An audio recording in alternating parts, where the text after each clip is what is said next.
नमस्कार, मैं हूं आपके साथ पूजा सचदेवा। लोकसभा और राज्यसभा की कार्रवाई चल रही है और पूरे आसार हैं हंगामे के। संसद की सुरक्षा में सेंध का मामला आज सदन में उठाया जाएगा और आज भी हंगामे के आसार पूरे लोकसभा और राज्यसभा में। विपक्ष की तरफ से मांग है कि प्रधानमंत्री और गृह मंत्री इस मुद्दे को लेकर अपना बयान दें। सीधे आपको सुनाते हैं कार्रवाई।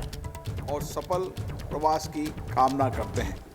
उनके माध्यम से हम श्रीलंका गणराज्य की संसद, वहाँ की सरकार और वहाँ की मित्रवत जनता को अपनी बधाई और शुभकामनाएं प्रेषित करते हैं।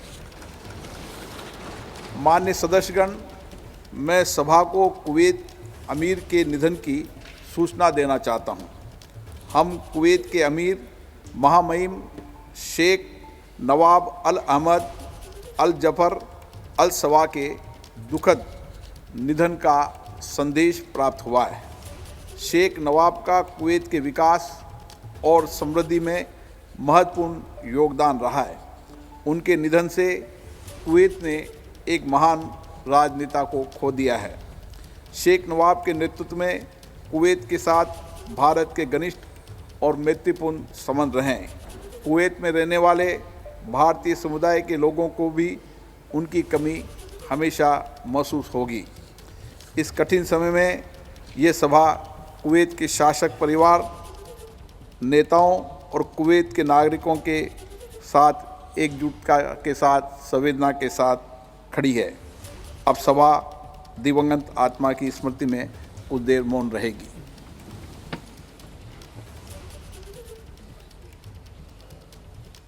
दोनों की कार्यवाही आगे बढ़ चुकी है। कुवैत के अमीर के निधन पर शोक जताया गया सदन में, लोकसभा में, और वहां पर मौन रखा गया है।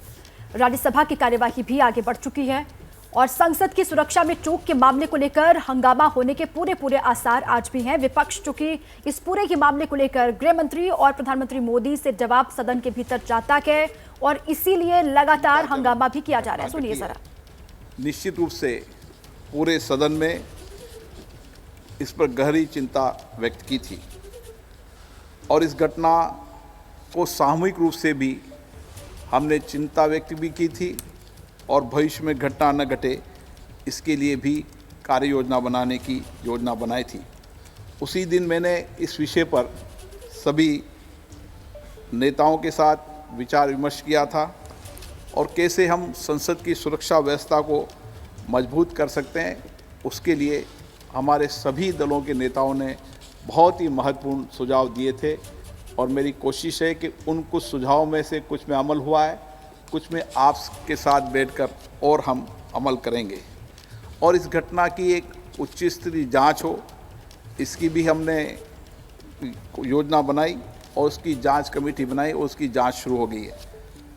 पार्लियामेंट स्तर पर भी इसके लिए एक हाई पावर कमेटी बनाई है जो संसद परिसर में सुरक्षा के विभिन्न पहलुओं की समीक्षा करेगी और किस तरीके से हम संसद की सुरक्षा को बेहतर कर सकते हैं, इसके लिए आप सबके सुझावों पर एक ठोस कार्य योजना भी बनाएंगे ताकि हम भविष्य में किसी भी घटना का कोई घटना न घटे, उसके लिए हमारी सुरक्षा व्यवस्था व्यापक हो और सबके सहयोग से हो।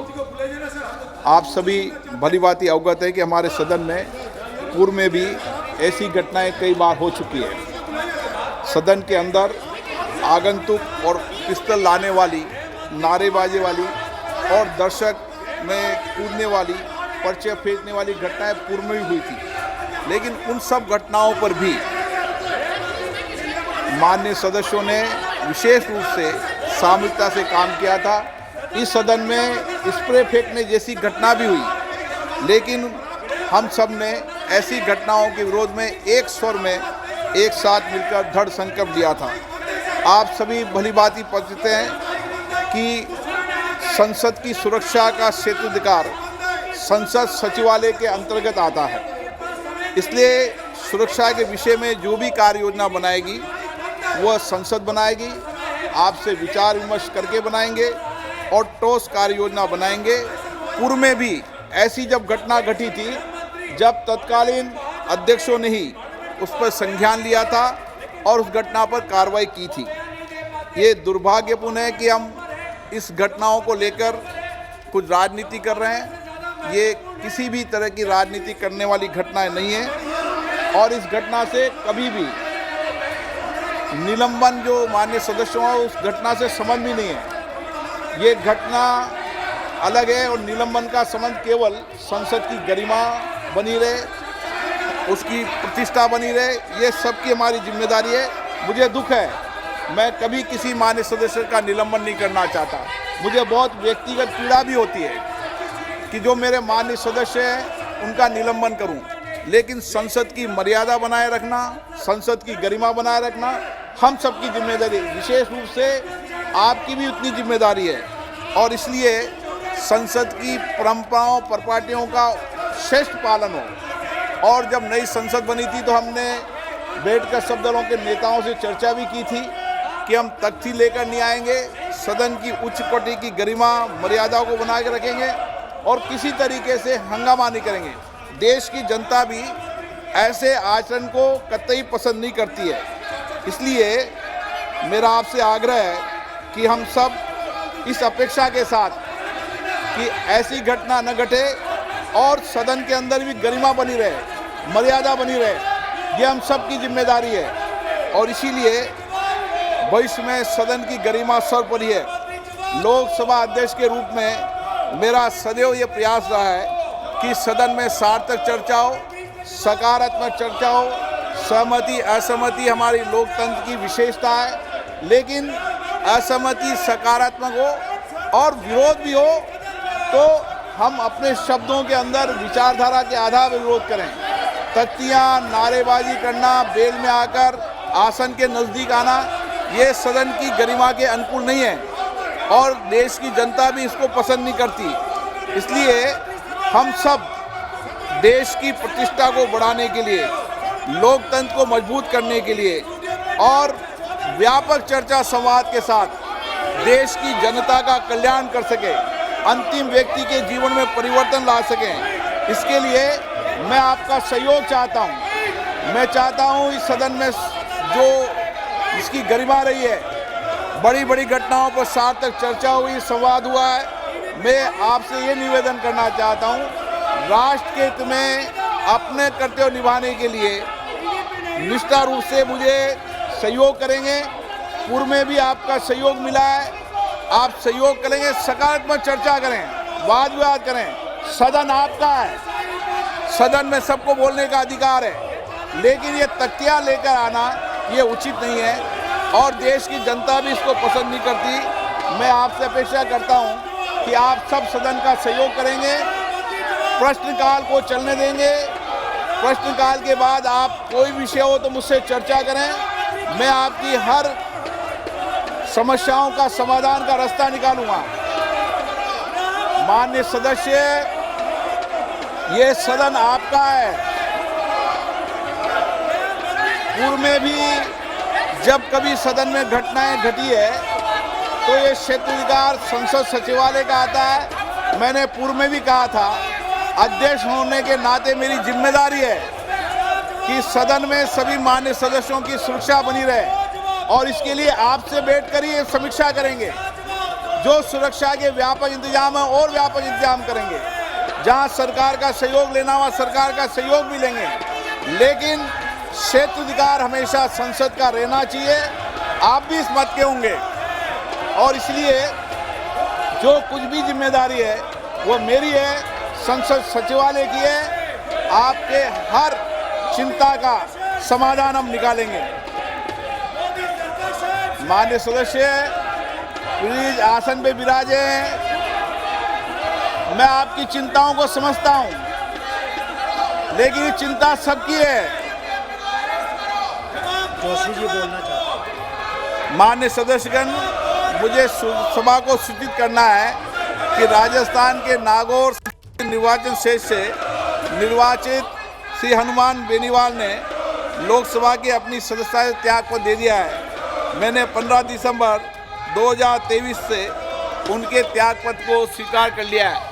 आप बोलना चाहते हैं जोशी जी? सर, मैं इतना ही बोलना चाहता हूं सर, तो जो बीएससी में निर्णय हुआ था, सर्वसम्मति से स्वीकृति हुआ था कि सदन में हम प्लेकार्ड्स नहीं लाएंगे इसमें तो आपने जब निवेदन किया कोई भी इसका विरोध नहीं किया, सबने सर्वसम्मति से सभी पार्टियां स्वीकृति दिया था कि हम तटिया प्ले कार्ड अंदर नहीं लाएंगे। इसलिए मैं निवेदन करता हूं प्रैक्टिकली सर, ये सेशन जो चल रहा है ये 17वीं लोकसभा का अंतिम सेशन है, जो बाद में होता है वोट ऑन अकाउंट पर होता है, इसलिए चर्चा करना चाहिए। बहुत महत्वपूर्ण बिल भी है, वो भी कुछ विषय उठाते हैं तो हम सबके चर्चा के लिए तैयार है सर। तो इस तरीके से हंगामा खड़ा करना, जब आप इतनी बार बार निवेदन कर रहे हैं, आपने सब एमपीज को लेटर लिखा है, जो कुछ भी प्रेसिडेंट आप उल्लेख करते हुए लेटर लिखा है, इसलिए मैं हाथ जोड़ के प्रार्थना करता हूं ये जो प्ले कार्ड लाए हैं इसको विथड्रॉ करके, क्योंकि महत्वपूर्ण चर्चा है, चर्चा के लिए है सदन, इसलिए हम सदन में चर्चा चलाना चाहते हैं, प्रश्नकाल चलाना चाहते हैं। और प्रैक्टिकली मैंने फिर से दोहराना चाहता हूं, practically this is the last session, तो इसलिए मैं निवेदन करता हूं, हाथ जोड़ के विनती करता हूं, ये जो निर्णय हुआ था आपके समक्ष, तो हम तटिया नहीं लाएंगे, उसको स्वीकृति दिया है, इसको पालन करते हुए सदन चलाने के कृपया आप बड़े मन करके सदन चलाइए, यही मेरा प्रार्थना है। डॉक्टर अमर सिंह जी, माननीय मंत्री जी, माननीय Amar Singh ji, question number 202 Shri S Munuswamy, माननीय मंत्री जी, माननीय सदस्य, question number 203 doctor Jayant Kumar Rai, doctor Jayant Kumar Rai, sir ये माइक, माननीय मंत्री ji, sir question number 203, question number 203, माननीय सदस्य, सर आप सदन करना चाहते हैं? सर मंत्री जी ने बहुत बहुत धन्यवाद, मंत्री जी को ये डिटेल्स आंसर मुझे मिला है, लेकिन सर मेरा क्षेत्र में कोई सारा स्कूल्स है जहाँ पर केंद्रीय विद्यालय में परमानेंट प्रिंसिपल नहीं है, तो ये मेरा आग्रह है आपके पास, मंत्री के पास, आपके थ्रू से सर, कि हमको ये परमानेंट प्रिंसिपल चाहिए, ये परमानेंट प्रिंसिपल का प्रोविजन जो है उसको आप लागत किया, इमीडिएटली उनको रिक्रूट किया जाए, so that our students get benefit. अध्यक्ष महोदय, आदरणीय सदस्य जी ने अपने कन्फ्रेंस में और स्थायी रूप में प्रिंसिपल तथा अन्य प्राध्यापकों की नियुक्ति के बारे में कहा है। इन दिनों में सेंट्रल स्कूल में बहुत सारे रिक्रूटमेंट हुआ है, आने वाले 1-2 महीने में देश की सारे सेंट्रल स्कूल में ये सारे रिक्त पद भर दिए जाएंगे। माननीय सदस्यगण, मैं पुनः आग्रह करता हूं, आप सबने कहा था तख्तियां लेकर नहीं आएंगे, तख्तियां लेकर आएंगे तो मैं सदन की कार्रवाई नहीं शुरू करूंगा, लेकिन आप तख्तियां लेकर आ रहे हैं, आप मर्यादा तोड़ रहे हैं, सदन की मर्यादाओं को मत तोड़ें। सदन जब भी चलेगा जब तख्तियां लेकर नहीं आएंगे। मैं पुनः आपसे आग्रह करता हूं, आपका खुद का निर्णय, सामूहिक निर्णय, आपने कहा था सदन की मर्यादा को बना रखेंगे, तख्तियां लेकर नहीं आएंगे, नो, सदन की कार्रवाई आज 12 बजे तक के लिए स्थगित की जाती है। तो सदन की कार्यवाही स्थगित की जाती है, इसको लेकर स्पीकर ओम बिरला को आपने सुना। संसद में लगातार हंगामा, हालांकि वो अपनी बात रख रहे थे, उन्होंने पूरी जानकारी दी किस तरीके से जांच आगे बढ़ रही है, जांच हो रही है, लेकिन तख्तियां लहराते हुए विपक्षी सांसद, जिसके बाद फिर कार्यवाही स्थगित कर दी गई है। ये जानकारी इस वक्त सुरक्षा पर सांसदों से सुझाव भी लेंगे, ये उन्होंने कहा। ये राजनीति करने वाली घटना नहीं है, इस पर जांच की जा रही है, उच्च स्तरीय जांच हो रही है, और साथ ही साथ राजनीति इस पूरे मामले पर नहीं होनी चाहिए। लोकसभा राज्यसभा की कार्यवाही स्थगित कर दी गई, ये इस वक्त की बड़ी खबर है। राज्यसभा की कार्यवाही 11:30 बजे तक के लिए स्थगित कर दी गई है, ये इस वक्त जानकारी सामने आ रही है। पीएम और गृह मंत्री से जवाब की मांग विपक्ष लगातार कर रहा है सदन के भीतर, और इसीलिए लगातार हंगामा भी किया जा रहा है। संसद की गरिमा बनी रहे, हालांकि इस बात को पुरजोर तरीके से कहते हुए लोकसभा स्पीकर ओम बिरला। देखिए, बीते दिनों भी दोनों सदनों की कार्यवाही नहीं चल पाई, बहुत ज्यादा हंगामा हुआ और आज भी देखिए जो कार्यवाही है वो स्थगित कर दी गई है। राज्यसभा की जो कार्यवाही है वो 11:30 बजे तक के लिए स्थगित की गई है और लोकसभा की भी जो कार्यवाही है वो 12 बजे तक के लिए स्थगित की गई है। ओम बिरला अपनी बात रख रहे थे, वो कह रहे थे कि सभी जो सांसद हैं वो इस मुद्दे को लेकर गंभीर है, मामले की जांच होने दीजिए, लेकिन हंगामे की जो तस्वीरें हैं वो सामने आने लगी और उसके बाद देखिए ये कार्रवाई स्थगित कर दी गई है। ज्यादा जानकारी के साथ हमारे सहयोगी अंकित गुप्ता इस वक्त जुड़ चुके हैं। अंकित, देखिए बीते दिनों से भी जो संसद की कार्रवाई है वो नहीं चल पाई, आज एक बार फिर हंगामा, इस मुद्दे पर डिस्कशन नहीं हो रहा है, फिर से कार्रवाई स्थगित, क्या अपडेट?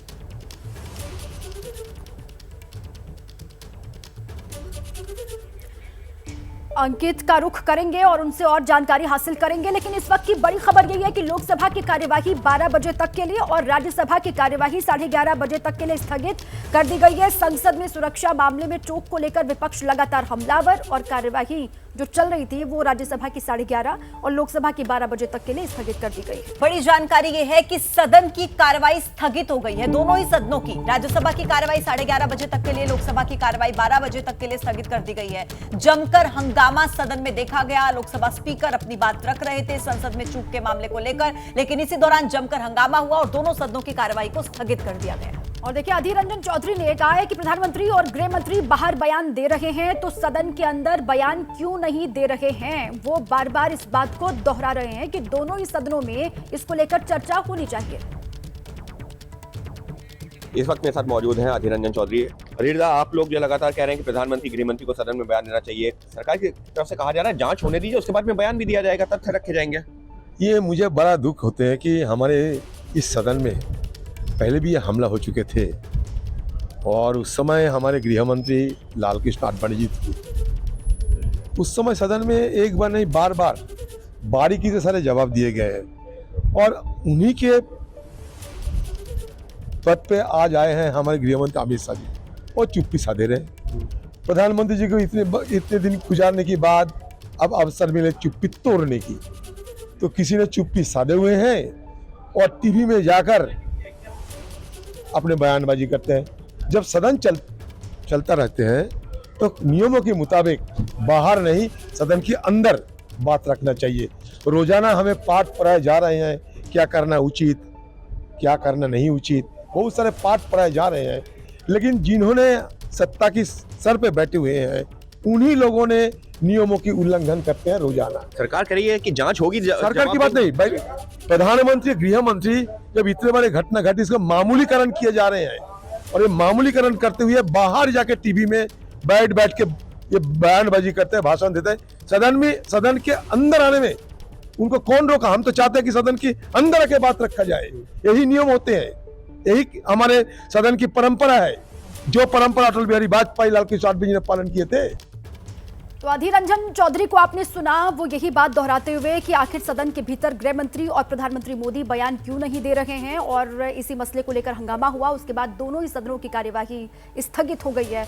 और योगी आदित्यनाथ इस वक्त यूपी में संबोधित कर रहे हैं, सीधा आपको सुनाते हैं। के लोकप्रिय सांसद और देश के यशस्वी प्रधानमंत्री आदरणीय श्री नरेंद्र मोदी जी के कर कमलों से भी संपन्न हुआ है। इस अवसर पर काशीवासियों की ओर से, प्रदेशवासियों की ओर से और स्वरवेद महामंदिर धाम परिवार के से जुड़े हुए सभी श्रद्धालु जनों की ओर से मैं आदरणीय प्रधानमंत्री जी का हृदय से स्वागत करता हूं, अभिनंदन करता हूं।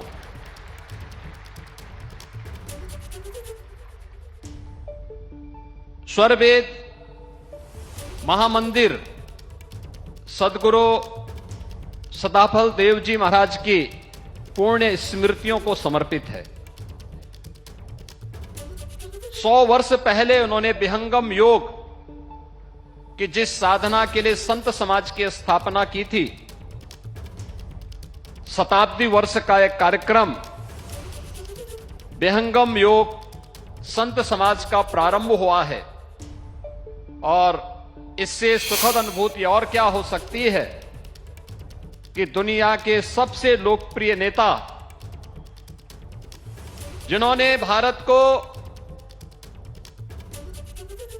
सर्वांगीण विकास की एक नई गति दी है, एक नई पहचान दी है और भारत के विरासत पर दुनिया गौरव की अनुभूति कर सके इसका एहसास कराया है।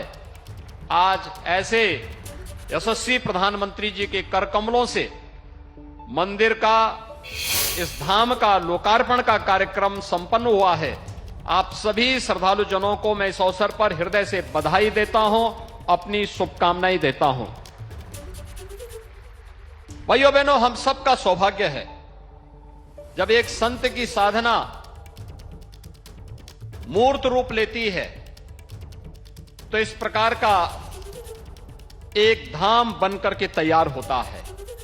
और यह सद्गुरु सदाफल देव जी महाराज की उन संघर्षों का जिन्होंने देश की आजादी के लिए किया था, जिन्होंने उत्तराखंड के कर्ण आश्रम के ऊपर शून्य शिखर पर साधनारत होकर के आध्यात्मिक जगत की अनुभूतियों के माध्यम से भारत की आध्यात्मिक ज्ञान की परंपरा को, वेद और उपनिषदों के उस परंपरा को बहुत सरल और सहज भाषा में अपने अनुयायियों और भक्तों के लिए स्वर वेद के माध्यम से प्रस्तुत किया। आज उसका एक मूर्त रूप हम सबके सामने यहां पर देखने को मिल रहा है। हम आज नए भारत की अनुभूति कर रहे हैं। भाइयों बहनों, ये नया भारत, जो नया भारत आज आदरणीय प्रधानमंत्री जी के नेतृत्व में दुनिया का मार्गदर्शन कर रहा है, अपनी विरासत पर गौरव की अनुभूति कर रहा है। काशी में, काशी विश्वनाथ धाम में पिछले एक वर्ष के अंदर 13 करोड़ से अधिक श्रद्धालुओं का आना, देश और दुनिया के श्रद्धालुओं और अनुयायियों का आना, पूरा देश की ओर भारत की विरासत पर योग की परंपरा हो या जिस कुंभ में 1954 में सद्गुरु सदाफल देव जी महाराज ने